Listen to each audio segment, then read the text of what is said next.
have our quorum, so let's get down to business for lakes, ponds, and streams. Good evening, everyone.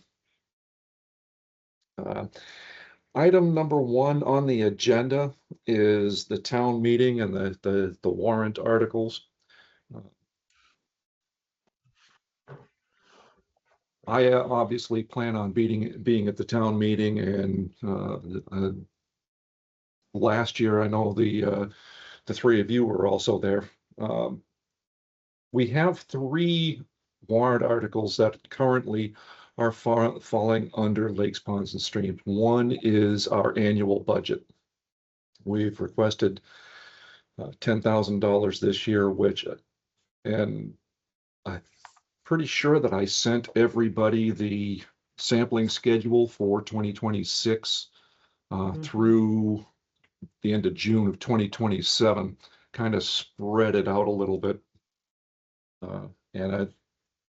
If you haven't had a chance to take a look at that, or if I haven't sent it to you, just let me know and I'll be more than happy to resend it if you're interested in it. The second, if that's for me, I'm not here.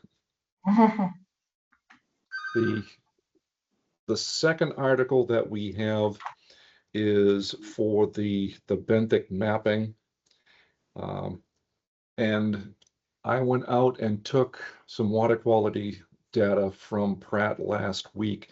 I did not take any samples, aside from one at P3, which is the Shallow Cove, because we just don't have the budget to process any of those right now.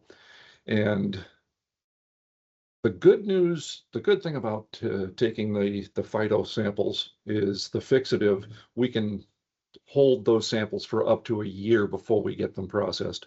So I do plan on taking samples in May and June, and I will archive those depending upon how the warrant article for the budget goes. And help me out here. If I remember right, at the last year's town meeting, one of the committees before they presented the warrant article, and often the select board, when they were before they would present the article itself, they would kind of make a sales pitch for it. Is that normal, kind of a status quo kind of thing? Because a couple of these, I think the town might need a little extra pitch on them.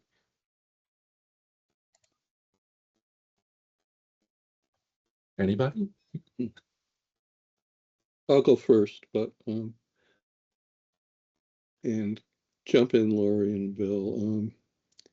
It really varies. Sometimes, the only thing you do is just read the article and there's no questions and you go to vote and you don't have to say a word.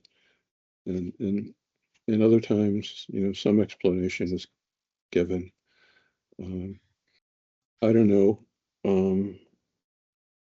The lakes and ponds, and plus if you have the other thing is if you have a positive FinCom recommendation, I think that settles things down potentially. If you didn't have a positive FinCom recommendation, I think it's important probably to say something, but I don't know. I'd see how they go, Dave. If someone starts to ask questions about, say, the 10K, then you can be ready to respond to those. And Lori, Bill, what do you guys think? Yeah, I agree. Oftentimes, there's absolutely no issue with an article, and we just read it and take a vote. But if questions come up, we just need to be prepared to answer them. Okay. Yeah, it's good to sit by the microphone in case questions come up. But we have a couple things that there have been questions about by the Finance Committee. We increased our annual budget. We're asking for extra stuff for algae, and we're asking for extra stuff for, what's the third thing? Algae testing with RecCom and Board of Health over and Kiwanis. The benthic mapping. And right now, we don't know who's funding it because we haven't been able to get that Board of Health meeting, so we don't, so we're saying we'll fund it. Well, saying the town will fund it yeah, to and us. I put it in there to get something on the warrant. We still have not had, a meeting where we can decide, yeah, lakes, ponds and streams, we did all this legwork for you, but this is a program, the testing going on at Kiwanis that I don't believe belongs to lakes, ponds and streams. I feel that the rec committee and the Board of Health probably need to take ownership of that. And, next year have that come under funding for, say, Board of Health. Because it's mostly directed at the board, the health of the pond for the day camp and everything that RecCom runs, and then the Board of Health. That's my Oh, and soapbox. the third one is the mapping of underneath. The benthic mapping. Yep. Right, yeah, Right. I'm just looking. So we're 24, 25, and 26, it looks like. yeah. By which time everybody else will have gone home. Because, and that is probably to our benefit, kind of thing. I'm trying to, is there much after us? Police stuff is Yeah, there's after us. another 11 or 10 or so. Say what? Yeah, there are. Yeah, more there's after that. 35 in total. Yeah. Yeah. I Which want to is, just add one thing, the FinCom had favorable actions for all three of them unanimous. oh, good. So that's in Good. their report. I'm looking at it right now. And that makes a huge difference. Mm. Unless questions come up, you probably don't need to say much, but if they do, you've got answers. Yeah. And everybody will be there, I'm sure, to help support. There's a lot of, if- afterwards, there's some police stuff and then some zoning bylaw Accessory stuff. dwellings. Yeah. So people will Right. hang around for some of that. Yeah, we were item number 37 last year. So, and I stuck it out to the bitter end because I think there was actually 42 articles last year, and a couple got tabled. So, if we're in the middle of the pack this year, I think we're moving up. And to be honest with you, I think we're doing good work and bringing something valuable to the table. So, that's it. I It's feel very confident about practical. them. I feel confident about all three of them. When we had to go before the finance committee, there were some questions about what are we asking all of this for? And wouldn't it have been better to just lump it into one warrant article? Well, the warrant had already been closed. And, because things had fallen through the crack, because, asking the 5 why questions, why did this get this way? Why did that get that way? There were a lot of things going on. So it was not an orderly process this year. The other And- thing is, I think that I think it's good that they're separated, and that is because we want to be transparent about it, Yes, and so people will know exactly what's going on. They will understand that the HABs testing is to protect the people using the pond, and that matters. yes, precisely. Right. And wouldn't try to describe how that might get funded in the future without having a specific buy-in from RecCom and the Board of Health. Yeah. So at this point, it's just a matter of, we're gonna try it this year and see how it works. Yeah, and it's and tying into this is item number 2 is the cyanobacteria protocol meeting. Getting some reluctance from the Board of Health, it seems, because of everybody's schedules and this, that, the other thing. The table read that I had asked for, I want to say at the end of February. Right now, it's kind of penciled in for Wednesday afternoon at 2. I still don't have a firm commitment from Matt Rollins or the Board of Health, and I haven't heard a peep from RecCom. Though I imagine that Chris will probably be there. But I think we need to have a step by step table read of this thing. Who's doing what, who, where, how are we getting the samples to Northeast Lab? I have no problems, volunteering to run them down there. To me, that's not an issue. But moving forward, again, we need to have some decisions made by the stakeholders, and I'm thinking RecCom and Board of Health on, how they see these things happening in the future. Any insights, thoughts, comments on that?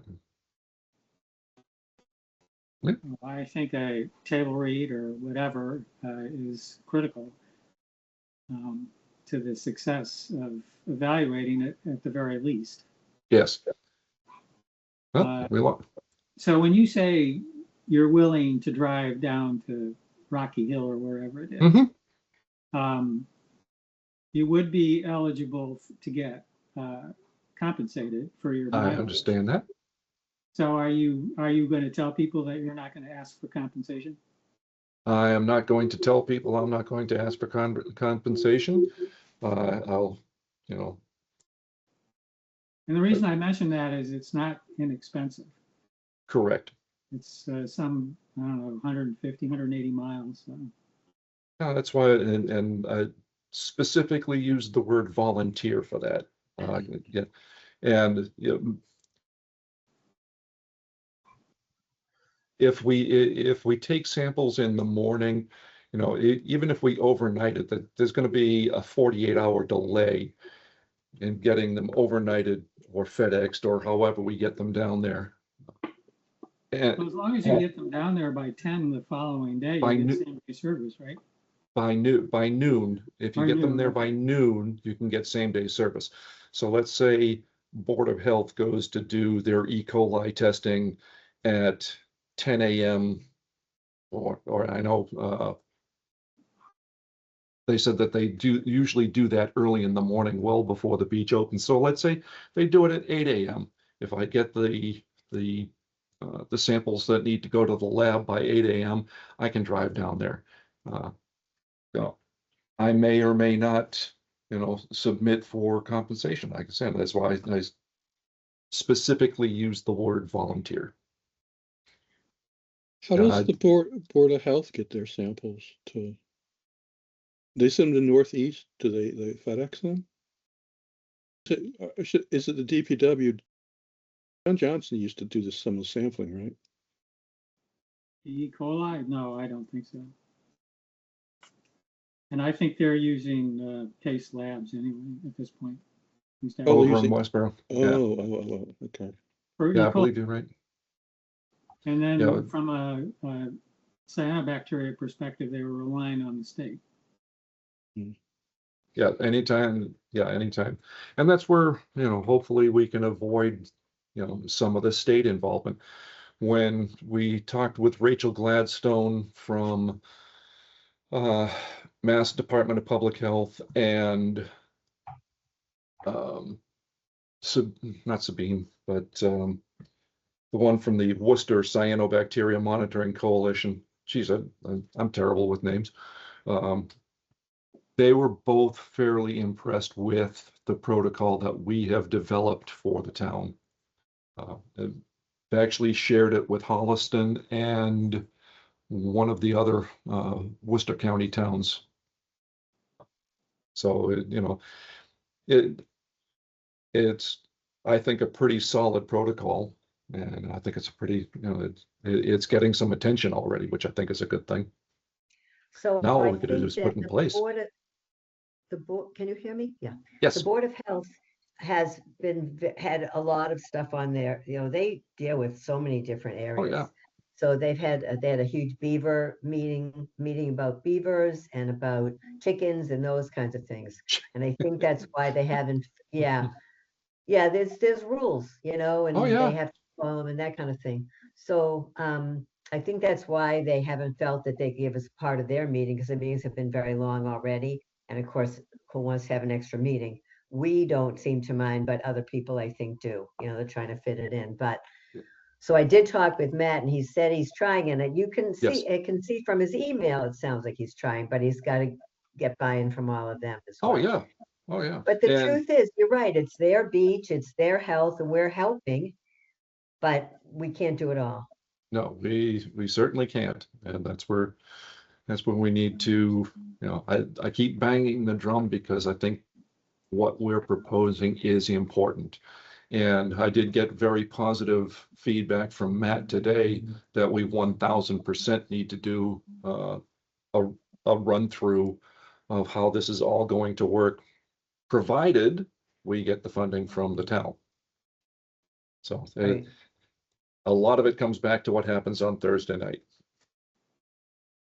So Article 25 is for $7,000 for the collection and testing of cyanotoxin concentrations, Pratt Pond HABs testing. So at this point, if that's approved, it sounds like we are paying for it.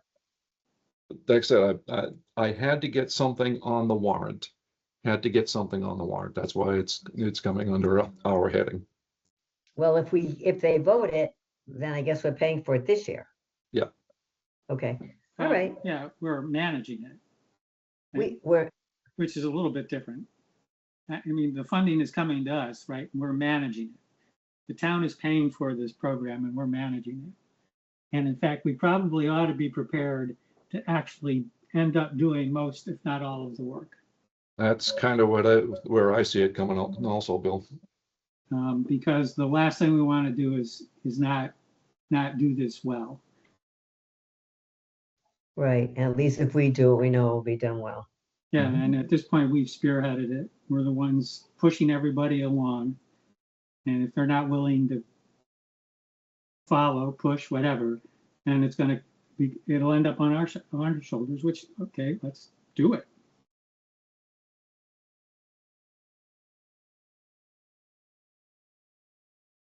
And after July, I'll have more time to help do it.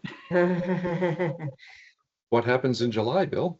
I am no longer going to be working full time. At the very least, I may not be working at all. So depends upon what the DPW does to replace me. Oh, He's trying to retire. well, good. But definitely part time. Absolutely, I'm not working full time anymore. I'll tell you, retirement was one of the best things I ever did.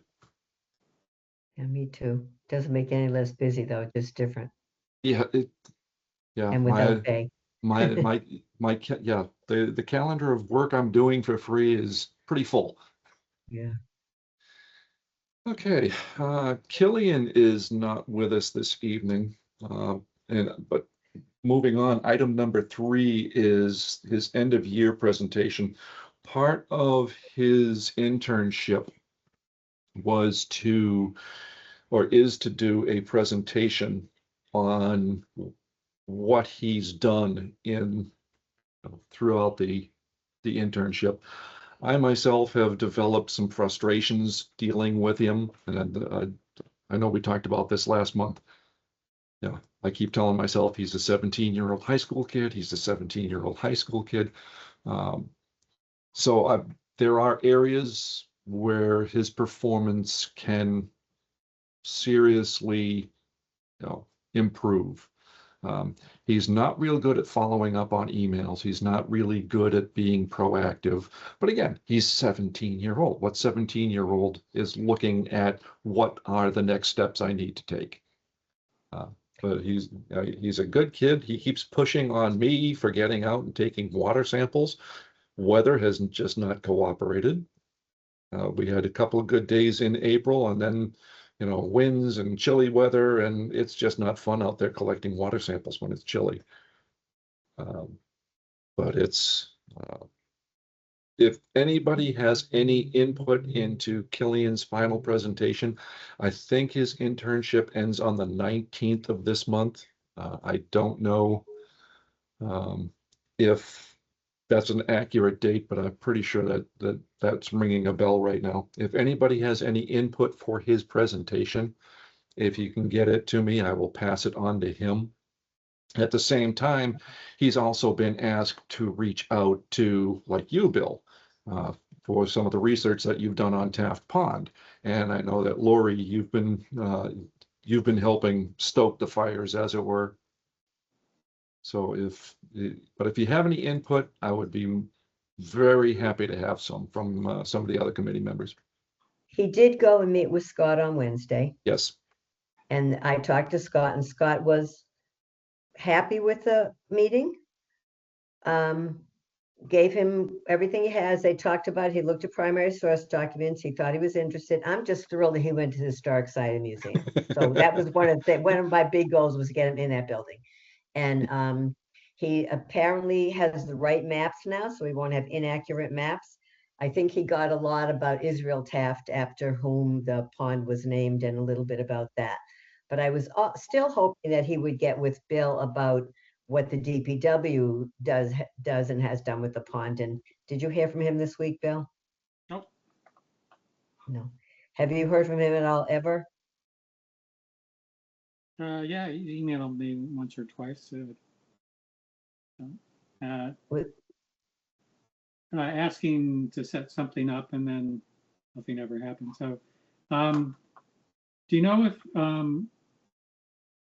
did Scott show him the deed for the sawmill? I can find out from him. That's right. What was, I'm sure it's my computer, but I always have a hard time hearing you. What did you say about the deed? I was at the society recently, and they have a photocopy of the deed, a deed for the sawmill specifically, from Elisha Taft to Elisha Taft Jr. Oh, wow. Yeah. So it was pretty Wow. interesting. And I did find I have this, there's a Taft family genealogy type thing, which says that Israel owned had a sawmill while it was still Mendon. I think he may have that information. I was just wondering, I don't know what he's got about the drawdown that happens every year, and how those boards go up and down and that sort of thing, and when and why. I didn't know if there was any DPW more connections than his historical, like the boards actually in the springtime, one of the Shore Drive residents, who also happens to be a DPW employee, puts the boards in at the spring, so that water will collect during this season, when the time when there's less water. And then he takes a board out in the fall, I guess when there's more precipitation, but that's the extent of it. And I think it's done exclusively for water level purposes. right, to prevent flooding. Yeah. What stream does Taft Pond empty into? Well, it makes its way to the West River, I think. Yeah, because I'm I think wondering, it's Taft Pond Brook, I think. Taft Pond Brook? Because Double check that, but it's starting to get a little too into the weeds here, but are there minimum flows for any of those outfall bodies, like Center Brook and Warren Brook and things like that behind ponds that have actual dams on them? I get a piece of information and brings 5 more questions to my head. Yeah, so Well, apparently Scott- Taft Pond has a spillway, the dam. Yeah. So the water level is basically capped at the spillway level. Because the spillway is. Scott is- Go Go ahead. ahead. No, I didn't. I thought you were finished, but keep going. No, I'm done. It has a spillway. And what is that? What is a spillway? It's a device to prevent the water too much water from accumulating in the back of the dam. It's just it's an escape valve for the water. But that would be important to include. So Scott's very excited about it. He's very happy to have it when it's correct. and he wants to put into museum. So I really love to get everything we could. And he even wants to put an article in the paper about Killian's project here. So has Cillian visited Taft Pond? Yes, Okay. And there's pictures of the dam for his presentation? yes. Okay, great. If he Yeah, so hasn't, if we could get him that stuff, that would be great. I mean, here he is at the schools right next to where you work. It'd be easy for him to walk over there and have a conversation with you, I'm sure, you know? But he, not only is he 17, but he's also a senior. And seniors, you know, there's you're taking 5 classes, just a lot that's required. So for him, I'm sure this is an extra thing, and I know it is, but it needs to be good quality. Mhm. And if it could be as comprehensive as we could get it, where there wasn't that much information, we'd be good if we could get it all. I have been in contact with Tara Bennett, who is the intern coordinator for the Mendon Upton Regional Schools, and she's been very helpful. And we were talking about this end of year project this just today, as a matter of fact. So going to really start ratcheting up my involvement, because there's only a couple weeks left before his internship ends. And yeah, so we want to try and get a good product out before that period ends, and otherwise it's just going to die on the vine. Right. And has there been any interaction with Lisa Michael? Are we going to be involved with the environmental science kids this year? Have not heard from her at all. We probably might need to initiate it because, of course, she's got a million things on her plate too. Yeah. And And this she is seemed about to the like time it of year. last year. Yeah. Yeah. I will reach out to her once we wrap up here, just to find out if there's any interest. Okay, item number. Remember, Killian also talked about doing like half-day field trips so he could get more kids for longer periods of time instead of it being, 5 minutes out, 5 minutes on the boat, 5 minutes back. And that's, yeah, Lisa said she had 21 students in environmental sciences this year. So that's a lot of kids. So juggling that many kids, trying to get them out, that could be, that's going to be a tough haul. What could happen though is maybe when the seniors leave and she's got to keep those juniors amused for 3 weeks, we could get those kids out, and that's how we got Killian before.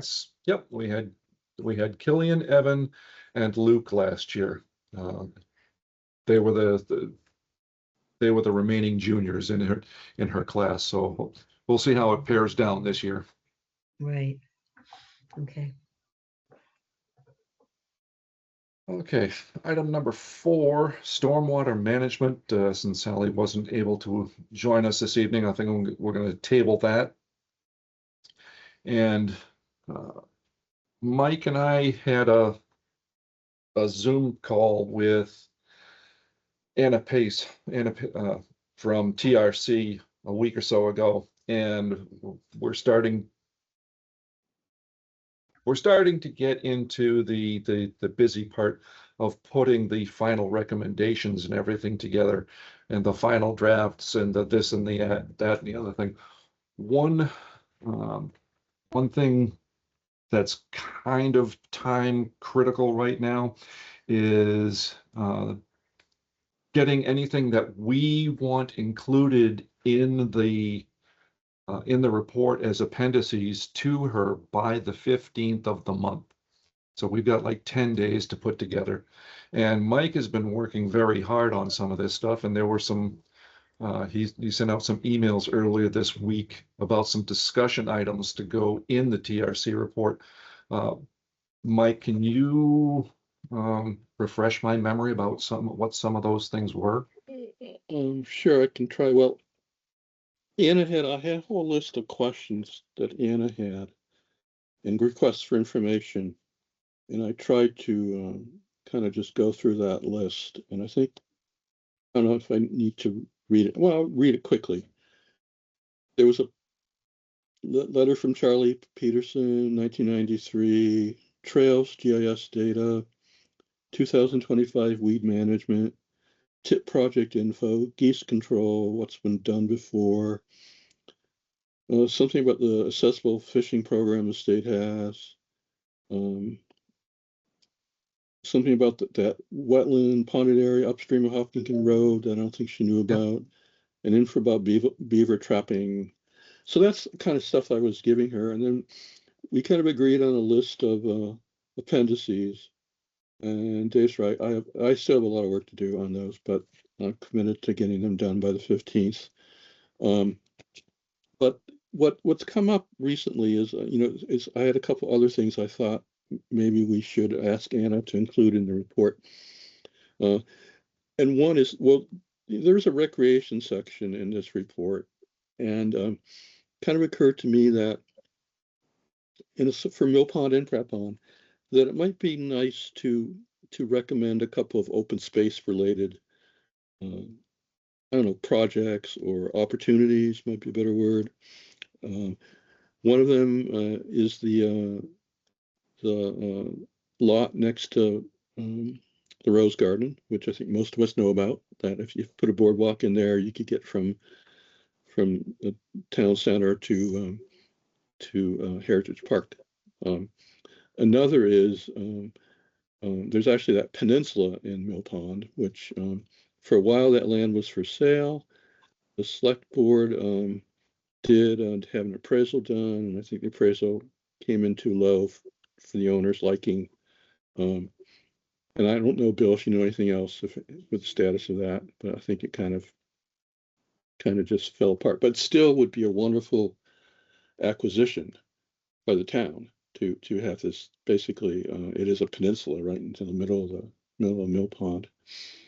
So that's the second one. And the third one is there's a trail, a very nice trail that goes from the River Street Dam to the cemetery. I walked it and kind of GPSed it the other day, this weekend, and it occurred to me maybe we should, in the report, make a recommendation that trail, if there is no easement, granted to the town for that trail, that the town pursue an easement on that trail. So you mean, what the concern would be, someday in the future, ownership could change and the new owner could not want public access on that trail. So, and actually, I think there's actually two different lots which that trail passes through before it gets to the cemetery. Anyway, those are the three things. And what I'd like to do is just ask Anna to briefly include that in the recommendations section for recreation. With the, go ahead, Laura. Did I also hear you say that they wanted some data from 2025 related to Pratt Pond? We did. Bill had the report from the contractor, and I forwarded that to Anna. Not from the Board of Health, not the water quality. It wasn't the testing No, that they. It was the weed control. Weed control. Oh, okay. All right. Oh, yeah. Weed control. So I think I've pretty much given Anna everything except for the TIP project. I picked up the file for the TIP project today. I have to look through it and get her something on that. And then I own her some the appendices and a couple of paragraphs for the report. So the I'm gonna be TIP doing project, excuse me. Go ahead, Bill. I say the TIP project included some stormwater management structures. Right. One of which is actually at would be the intersection of School and High Street. Which in School and High Street? School and High, yeah. But basically across the street, across School from Pratt Pond on the High Street side. So. Or Caltech or something like that. That's the kind of stuff that she wants to know, and I've got the file, so I'll try to. Yeah, I still owe her some work. I know they've already asked for 2 extensions, but now they're asking for an additional 60 days. I still have not gone to the town and floated that yet. but I don't know how Kristen will feel about that, but we'll find out, because I still owe her that to at least ask for that. TRC is asking for another extension? Yes, ma'am. And how do we get that? Usually it's Well- just a request to the town manager to extend the contract. She probably And won't the reason just is not TRC's fault. It's, if anything, it's, you know, kind of my fault that had been more on top of these appendices. I mean, we could do this report, the TRC report, without any appendices.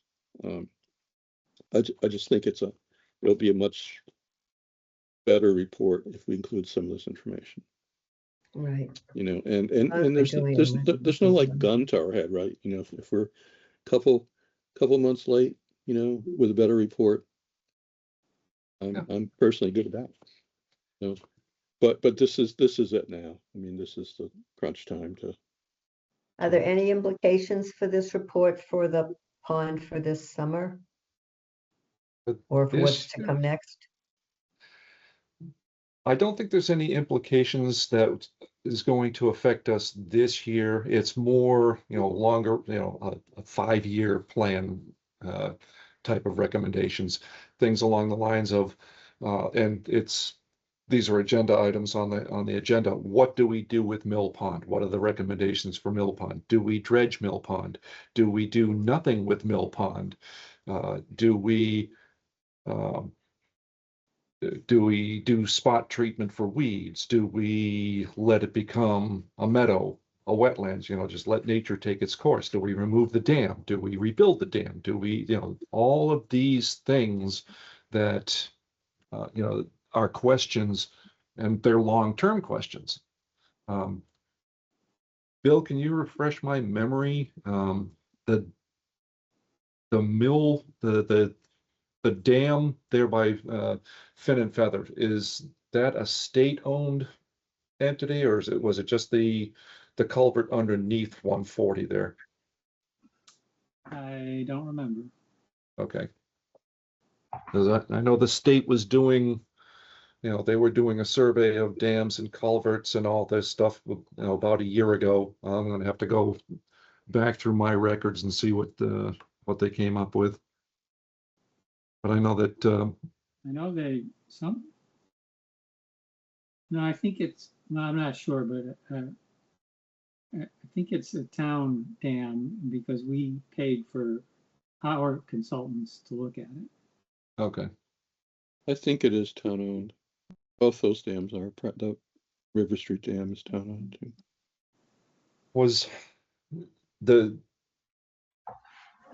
Was there some sort of sawmill or grist mill or something there, where Fin and Feather now stands, that used to be water powered? There was a sawmill there and then a grist mill, or vice versa. There was a mill there and it had different purposes over the years. And something I read suggests there's probably something there since the 1700s. Various enterprises have come and gone. Yeah, well, that's the way water power works. Was Fin and Feather the building for the sawmill or the grist mill? Was I don't it was the think same so. building? Well, used it for that? could have been one of many buildings that had something to do with a mill there. The mill I'm most familiar with was on the other side of the road, What was? the Snow Grist Mill. Uh-huh. Oh, where Upton Pizza and the liquor store are, or is that No, on the a other completely? side. Basically, the lot, where the community center is now. Oh, okay. At least that's the way it looks. Now, they may have relocated Milford at some point, in which case I could, Who but knows? I've seen pictures of a building on that side of the road. Uh-huh. Interesting stuff. I wonder if there's any sort of historical data on that dam that, that DPW doesn't have, or, maybe in the Historical Society. So there's another thing for me to look into. There's definitely stuff, and probably it's like sort of like 1850-ish, you're likely to start getting some meaningful information. Prior to that, it becomes much more difficult, which is one of the challenges with Taft, with the pond at Taft Pond, is that the history goes far enough back that it's tough to come up with anything definitive. It's a lot of work. And, record keeping, definitely wouldn't be up to today's standards as far as, record keeping. A lot of it's probably anecdotal notes and things along those lines, isn't it? Oral history. So somebody who used to know somebody's grandfather used to say that this was the case. Playing a game of telephone. Yeah, right. So it's like I said, there's a note in the Taft family genealogy or whatever that Israel had a dam there when it was still Mendon. But it's like one of those, grandfather things. Yeah. Somebody said that, way back when, and so on. So it's hard to determine whether or not that's a true statement or that's lore.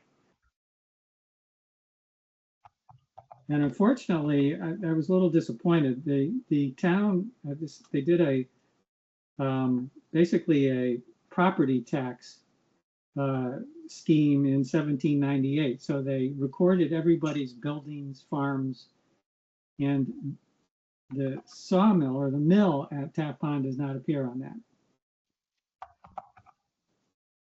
that. Does something for the gristmill pond appear on that?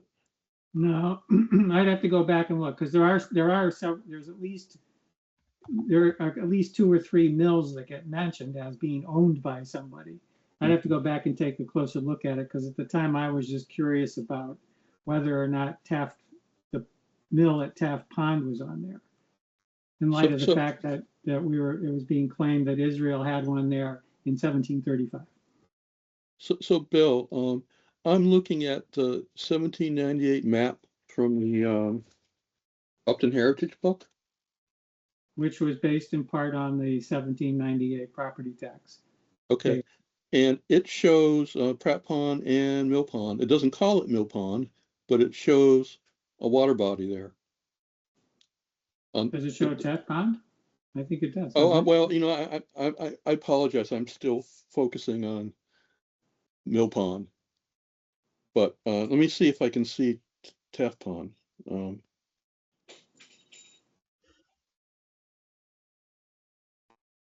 This might take a little time to figure out where the hell it is, if it exists. That's the map that was done by Carol Blomquist and John somebody. Oh, look, there's someone named Z. Goss on the map. Yep, Zebulon. Zebulon. Huh?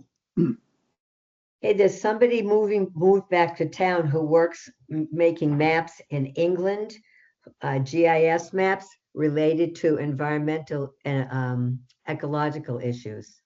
Like if they're going to build, they're mapping out where there's animals living and things like that.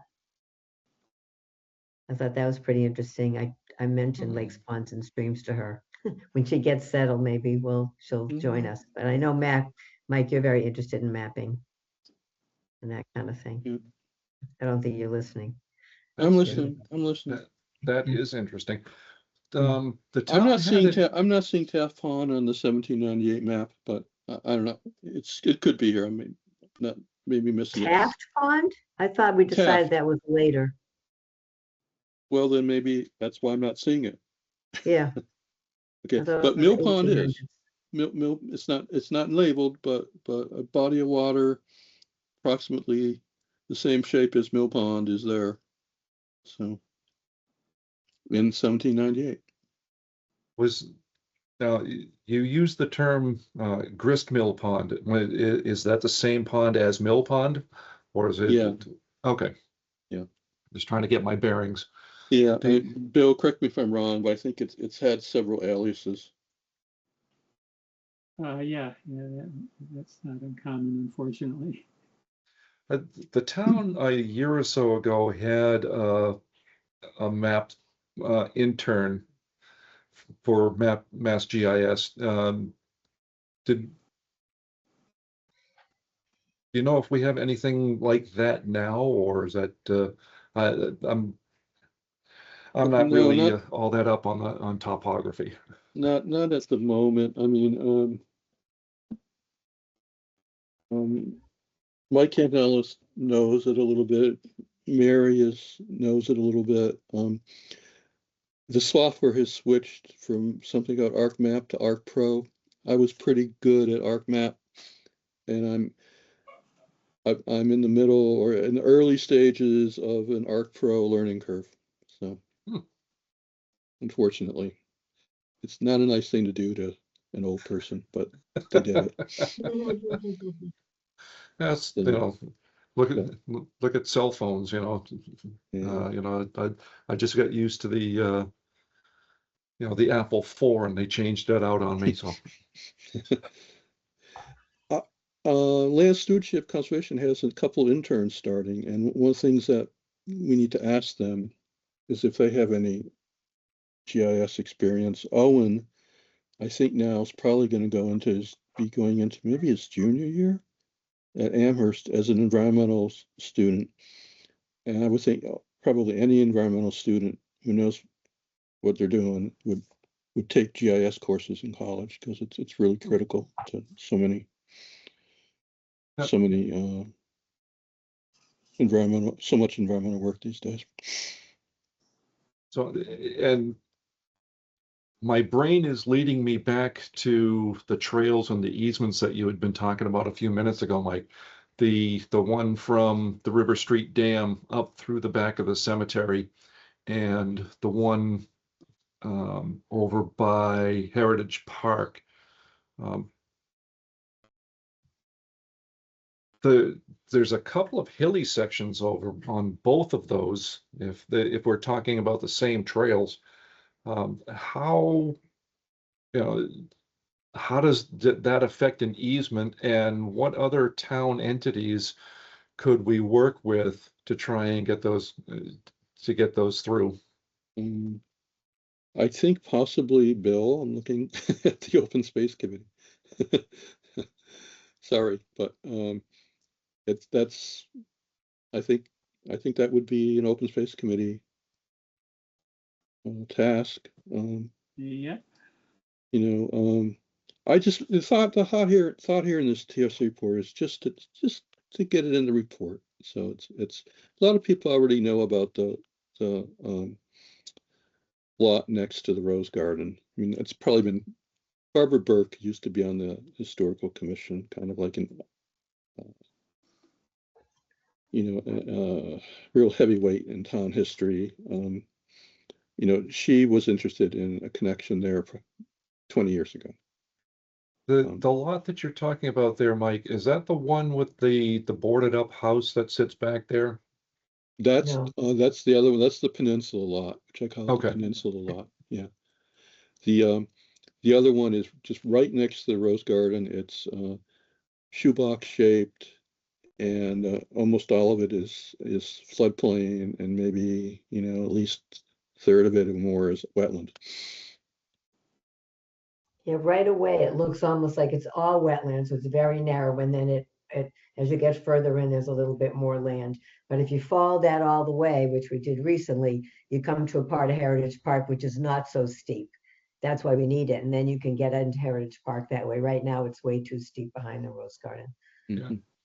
It would be a very nice addition. People could walk from the community center to the park, to Heritage Park. And it's. You'd have to have that boardwalk, yeah. Yeah, you'd have to build a boardwalk, but. And we wanted to buy it for a long time, and they keep making the price kind of ridiculous. And if you get the appraisal, that's what it should be assessed at. They don't want to sell it because it's too low. And that's what's happening with that woman. She wants over $1 million for that land, and the appraisal comes in $200,000. Why should she sell it? But in the meantime, it's not worth anything to her until she does. So it's tough to know what to do. It was on the warrant the last time, and we never voted on it. Right, yeah, it was passed over because the appraisal was way too low for the buyer or for the seller. I mean, but it's for at least for the Rose Garden lot or the lot adjacent to the Rose Garden, someone could approach the owner and ask for maybe an easement. If they want to continue to own that parcel and figure someday someone's going to build something on stilts there, good luck to them. But maybe they could be approached and say, okay, you can, we'd like an easement just along the edge of it, right along the Rose Garden. If we got So- an easement, it would probably raise the value of it for them. Maybe, but maybe if they have a little bit of civic mindfulness, they would go for it. You could even pay them. You could even pay them something for an easement. Do you know who owns it, Mike? Gilchrist family is the last I heard, and Bob Gilchrist was at one time the DPW director. I think his family's been in town a long time. Yes, I think they live over on High Street, Hartford Ave, whatever it's called, down near Dunkin' Donuts there. One of them was married to a Hopedale girl at one point, but not anymore. So anyway, I don't know. Those are my thoughts, and if just to move this on, I would make a motion that we ask TRC to include those 3 recreational enhancements, in the TRC report. Second, Okay, we have a motion and we have a second. All in favor? Aye. Aye. I, Okay, let me write this down first. Okay. please.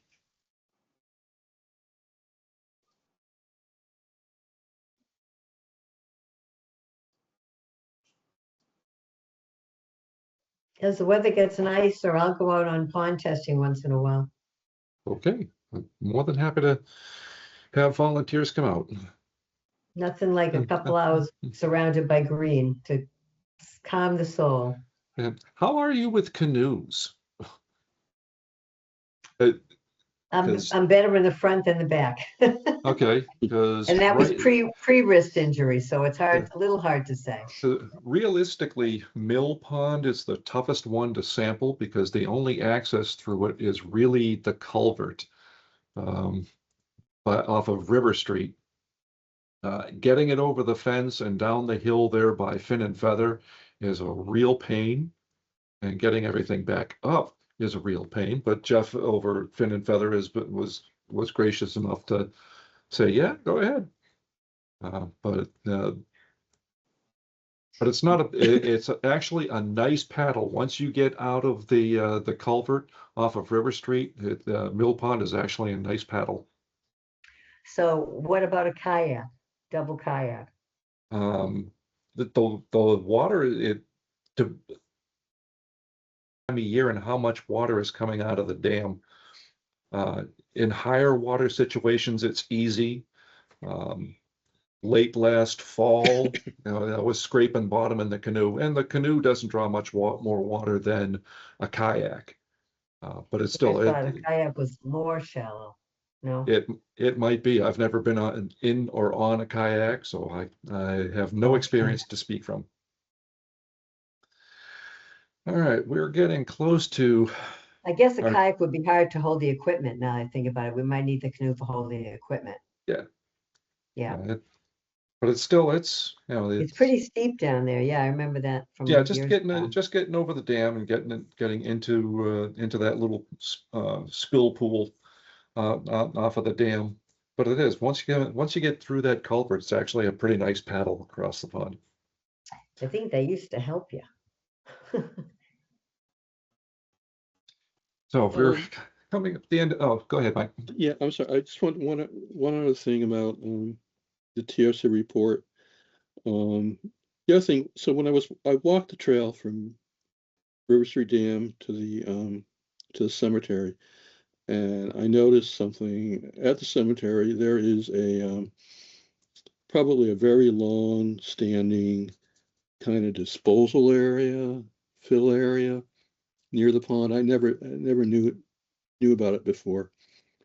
And it's maybe, I didn't, have a tape measure with me, but imagery, it might be within 150 feet, maybe 120 to 150 feet of the pond. And I just want to let people know that and ask whether or not we should let TRC mention that in their report or not. I told Mary, or informed Mary Overholt, our conservation administrator, about it today. We were talking about some other stuff I mentioned to her. I don't want to get the DPW in a lot of trouble, but probably the footprint of that thing probably shouldn't get any closer to the pond. I mean, it's already kind of close, and it's When you an say extremely disposal area, I suspect it's from, things that they, that are generated at the cemetery. so we're talking old flower pots, like brush cuttings. Yeah, I didn't see any like Hmm. plastic stuff, but Okay. branches, So I brush, think I know what you're talking about. maybe Yeah, soil, maybe some extra soil from graves, maybe. I don't Right. know. when you're at the cemetery and you're at the back of the cemetery and you're walking along the pond, that way you come to it, right? Hmm. Right, I know what you're talking about. I always thought that was like where the cemetery people put all this stuff. There's got to be cutting, there's got to be work that's done there, and where do you put it all? I always thought that's Yeah. what that I is. think that's exactly what it is. And Yeah. I think that's And the Bill exact might area I'm know. thinking of also. And Bill would know because that's DPW does the cemeteries now, right? And Lakeview, I Well, think they've always done the, well, for many years, they have done the work there, mowing and cutting back brush and, and I think they're vacuuming, in addition to mowing, they're pulling the leaves up. So what's back there is, at the very least, has got to be all of the grass and leaf litter they've collected over the years. And it's probably been there forever. I mean, what I see looks more like a hill of sand, almost a hill of dirt or sand. well, well, yeah, I mean, Mike's right. It very well could be the collected soil, related to graves. When they Because, dig. yeah, you basically have a casket-sized, thing, a casket-sized amount of dirt every time you've opened a grave. Right. So, yeah, Mike, I think I would agree with you about asking TRC to mention something about that in their report, because they looked around the entire perimeter of Pratt when they were doing their initial survey. So I think that would be a salient thing to mention. So They did it from the pond or from the ground. They did it from I walked a good portion of it with Matt, I cannot remember his last name, from TRC, when he was looking at some of the spots where people are walking down the hills to get to the pond to go fishing, and where there's erosion and things along those lines. And he was pretty thorough about walking around, at accessible areas, including in the back of the cemetery. Yeah, okay. So that's just, Dave, put words in your mouth. Motion to ask TRC to include info about the disposal pile, Pratt Pond disposal pile in the report. Yes. Okay, so that's by Dave. I'll second that. Okay. And all in favor? Aye. Aye. Hi. Okay, thank you. Good. So Yeah.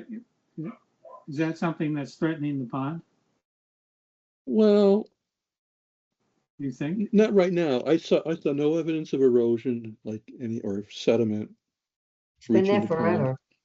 Yeah, and But there's a very steep face, mhm. and it's, like I said, probably somewhere between about 125 and 150 feet from the pond. So it's getting kind of close. And, maybe if someone maybe Mary will end up having a conversation with the DPW and just say, hey, make sure you don't get any closer, Yeah.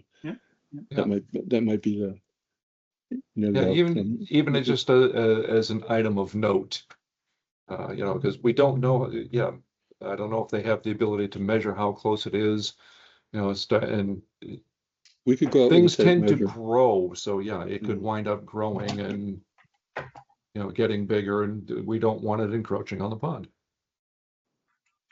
So it's something to take note of and keep an eye on. Are we gonna do those fishing surveys some more? Remember the fishing people survey? Yeah, The last time I saw Jeff over at Fin and Feather was, I want to say October, and I asked if they'd had any completed fishing surveys. We didn't get very many of them this year. I think we got 7 of them. I don't know how many anybody else had collected, but we didn't get a whole lot. yeah, but we Let's- didn't start it till like September. We were very, very, very late. Or maybe end of August. It was super late when we started it, right? We didn't have it out there the whole season last year. Uh, I don't, I've got the surveys, and I was planning on writing up a summary for the appendix for the report. Can So we there's check probably on about a dozen of them probably that were filled out. Because people were emailing them to Mary at Town Hall, and so Oh, and really? she was forwarding them to us. Probably, there might be around a dozen. okay. But can you still at least note the dates that we did it? Because Yeah. I could be wrong, but my memory was we started very late and there was a whole, Yeah. the season, of course, doesn't ever really end, but it didn't include any, like this time of year or into the most of the summer.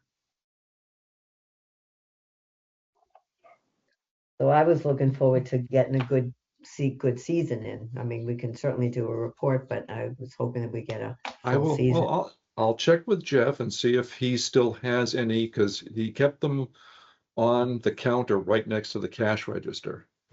He had a pile of them. I don't know where else we had them We besides talked Fin and about Feather. having some boxes out by where people fish. Remember that? Yep. Yeah, It was on the town website too.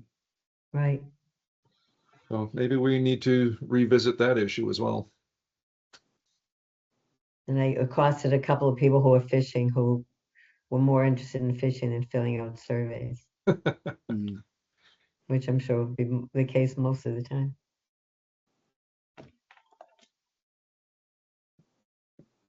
Okay. All right, any other items that anybody wants to bring up and discuss? Okay, it's about 10 after 8. Do I have a motion to adjourn? So moved. Second. Second. That's it. So, Okay, Lori and Bill. Right. all right. And all in favor? All right. Aye. All right. Good night, folks, and thanks, everyone. Thank you.